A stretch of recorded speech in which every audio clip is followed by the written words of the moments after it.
پیغمبر خدا صلی الله علیه و سلم فرمودند که اتقوا الدنیا و اتقوا النساء، ای دنیا و زنک ترسه که فتنه در تگ پای میاد.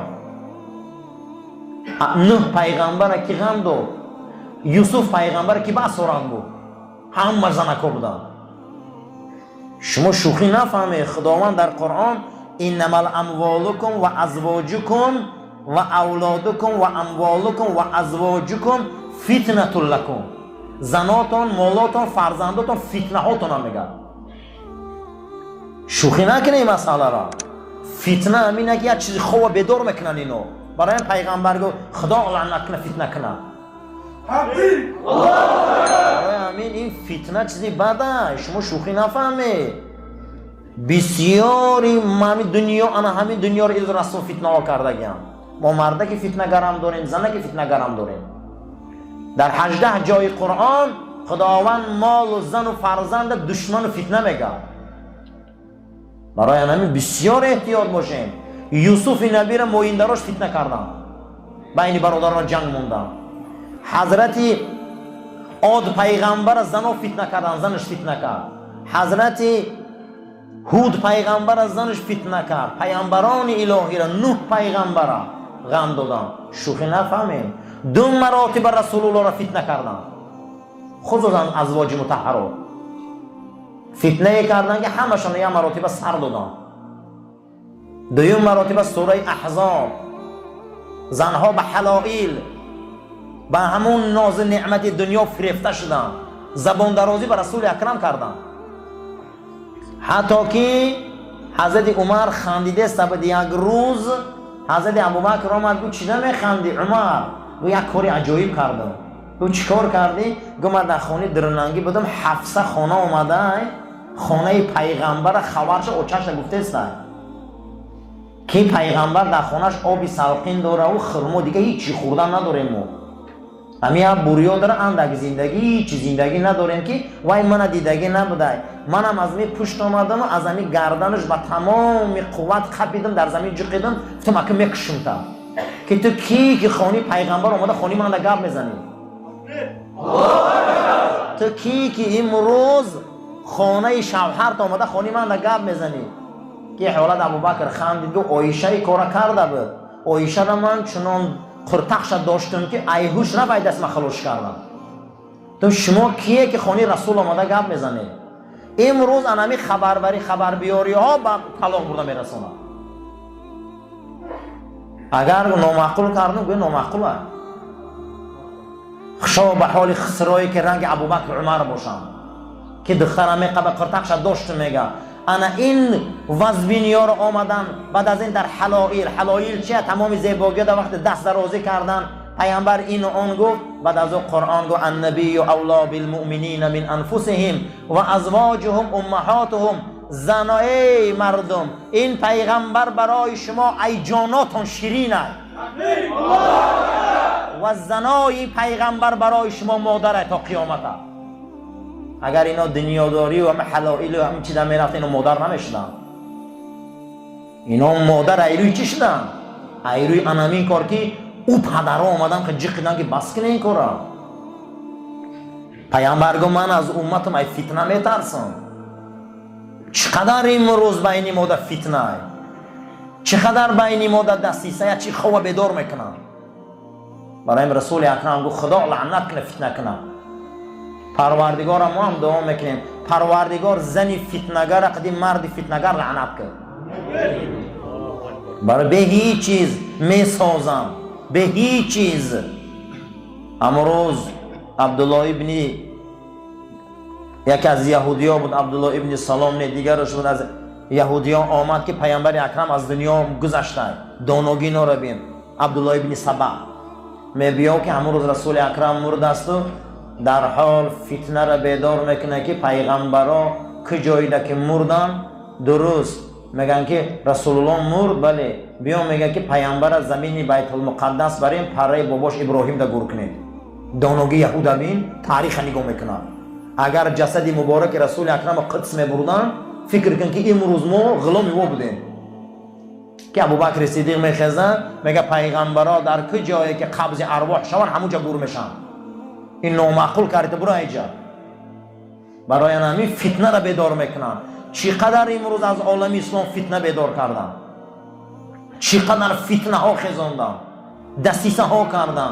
برای همین پیغمبر گفته ای امت میترسم که پگه یاد فتنه بیدار میکنن، چیزای خواب بیدار میکنن. حتی عربا همون قاروره را اگر دیدگی باشه اما آدمای زرگر پرسه نغز میدونن. من دکانچه دارم در همون تیلا را میندازن در بسیار در گرادوس بلند میپزانن، هم تیلا آو میشود و بالای همون تیلا در کفک پیدا میشود. کفک به همون چوب میگیرن یعنی ما میکنن تیلای نو با تازه میکنن در آب میریزن میگیرن. نامی همون کفک فتنه های.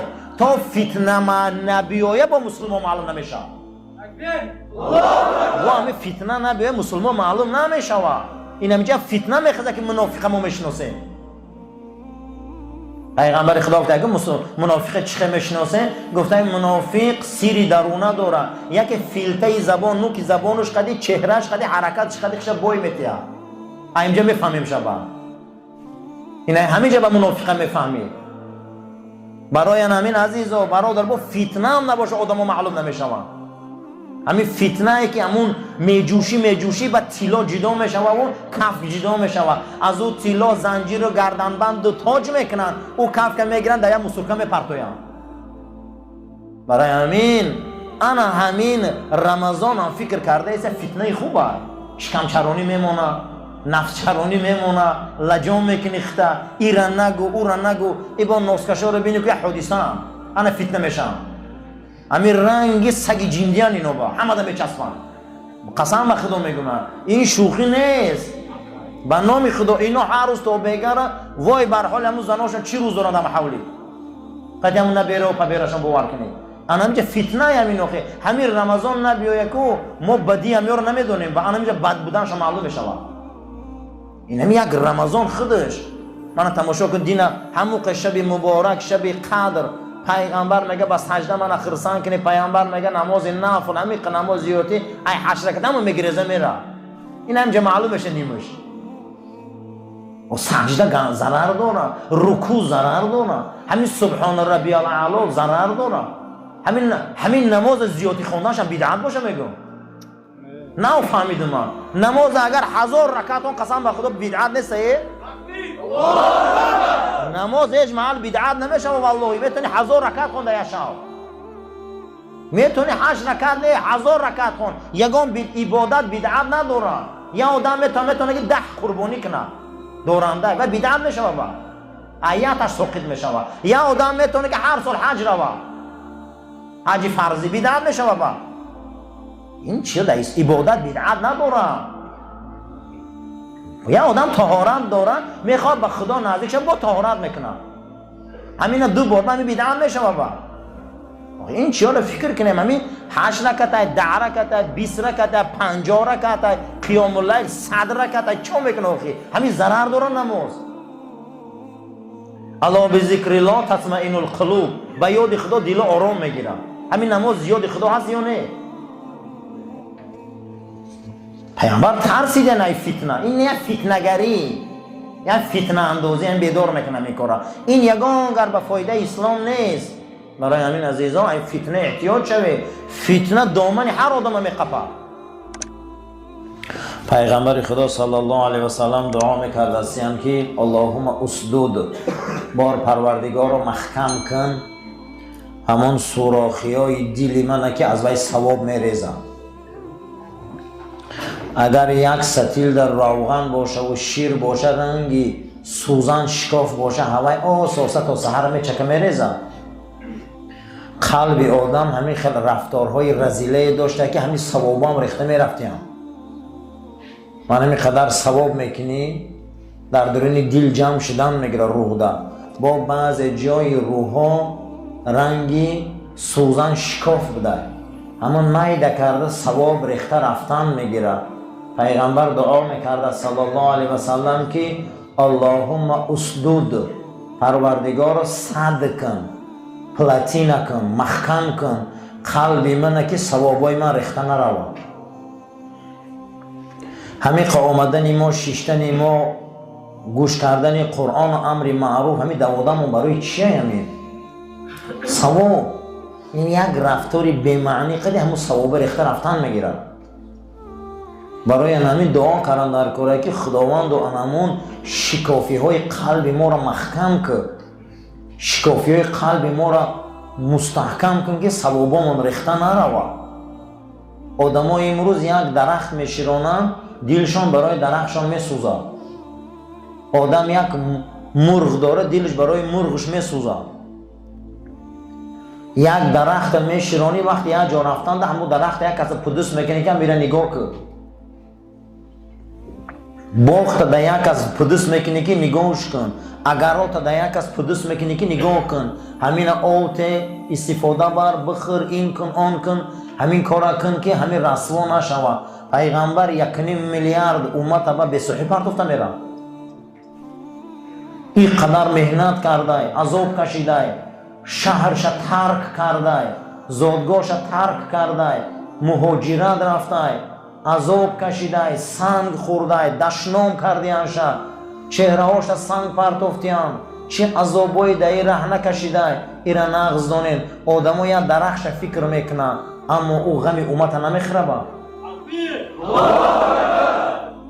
این همین فکر کنیم ما که با غم امت نمیخوره و این در او زمان با کمتر بود. امروز 1.5 میلیارد خودشان گفتیان که از امتم از یک چند چیز میترسم که فردا بالای امتی من در میبیام.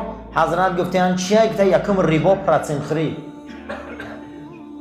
از امتم گفته در حق پامی ریبا پراتسینخری میترسم که اینا پگه پراتسینخر میشن. اینا بین که اکنون اولین چیزی که نهال امت خم میکرده، میان امت میشکسته، امت به ایمان میکرده، امت رسوا میکرده، این پراتسینخری بوده. شما خودتان ناز میدونید چقدر مسلمان ها پراتسین دادن بین یکدیگریش. خانه های یکدیگریش گرفتن، ماشین های یکدیگریش گرفتن، یکدیگری ها چه تحقیری هایی نکردن، چه به‌حرمتی هایی نکردن تا به امروز در جامعه ما هستند.